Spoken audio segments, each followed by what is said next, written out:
আজি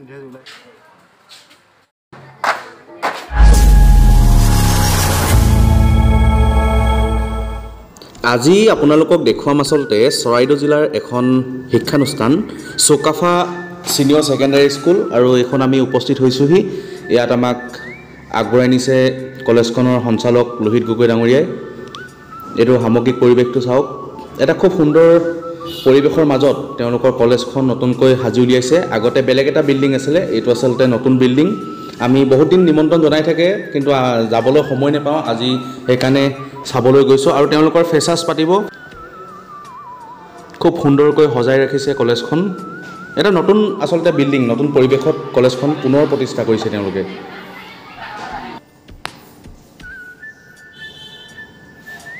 ইয়া তেওঁলোকৰ কলেজ লাইব্ৰেৰী আৰু এয়া ওয়াল মেগাজিনৰ বাবে ছাত্ৰ ছাত্ৰীসকলে প্ৰস্তুতি চলাইছে আৰু এইটো ক্লাছৰুম দেখিছে ইয়াত ক্লাছৰুমত ক্লাছ চলি আছে আমি বাহিৰৰ পৰা এটা ভিডিঅ' লৈ দেখাইছো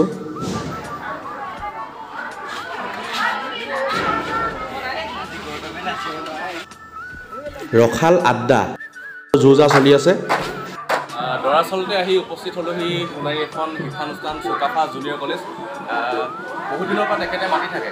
আচলতে ইয়ালৈ আহিবলৈ সময় নাপাওঁ আচলতে আৰু সেইকাৰণে আজি সময় মিলাই এপাক ইয়ালৈ আহিলোঁ আৰু দেখিলোঁ যে সামগ্ৰিক পৰিৱেশটো তেওঁলোকৰ ফেচাছ আছে কেতিয়ালৈ আছে অহা 8 আগষ্ট তাৰিখ সোমবাৰে সোণাৰী ৰাজহুৱা প্ৰেক্ষাগৃহত চকাফা ছিনিয়ৰ ছেকেণ্ডেৰী স্কুলৰ নৱাগত আদৰণি সভা অনুষ্ঠিত হ'ব আমি উক্ত অনুষ্ঠানটিলৈ তোমাৰ লগত আমি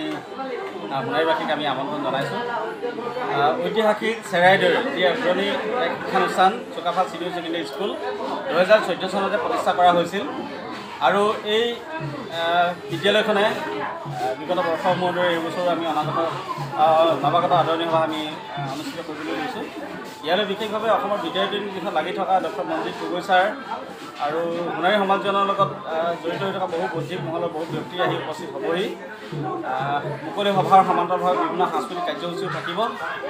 ইউটিউবাৰ হিচাপে ভাস্কৰ দত্ত ডাঙৰীয়া সমান্তৰালভাৱে অসমৰ বিশিষ্ট গায়ক মিলন মিলি ডাঙৰীয়া উপস্থিত থাকিব আমি সেয়েহে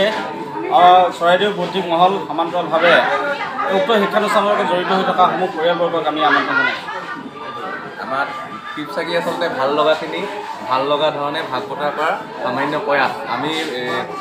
আমি প্ৰফেশ্যনেল নহয় এনেই সময় যেতিয়া পাওঁ তেতিয়াহে কৰোঁ আমাৰ টিপছাকি সম্পৰ্কে কিবা ক'ব নেকি এতিয়া আমি লক্ষ্য কৰিছোঁ যে বিশেষভাৱে উঠি অহা যুৱ প্ৰজন্মৰ সম্ভাৱনাময় যুৱক এই প্ৰতিভা ইন্দ্ৰ কুমাৰ ডাঙৰীয়া যি নহয় আমি চাৰিজন উৎপল গগৈ তপন গগৈ হানসিং কোঁৱৰ মই মানে খালি বেছি মই ওলাই থাকোঁ আমি মূলতঃ ইন্দ্ৰ কুমাৰ ডাঙৰীয়াকে সন্মুখত দেখি থাকোঁ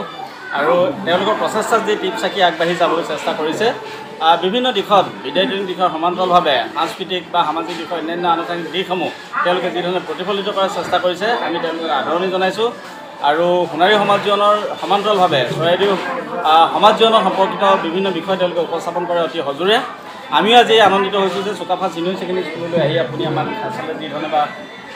আনন্দিত কৰিলে সেইটো কাৰণে আমি সুখী হৈছোঁ আমি নৱাগত আদৰণি সভাটো আমন্ত্ৰণ জনাইছোঁ গোটেইকেইজনে উপস্থিত থাকিব লাগিব এইখিনিয়ে আৰু আমি আপোনালোকক গোটেই সামগ্ৰিক পৰিৱেশটো পুনৰ এবাৰ দেখুৱাম ভিডিঅ'টো সমাপ্ত কৰিছোঁ আজিলৈ ভিডিঅ'টো ভাল লাগিলে লাইক কৰিব শ্বেয়াৰ কৰিব ভাল হৈছে বেয়া হৈছে ভালখিনিও জনাব বেয়াখিনিও জনাব ভাল লগাখিনি ভাগ বতৰা কৰাৰ সামান্য প্ৰয়াস ধন্যবাদ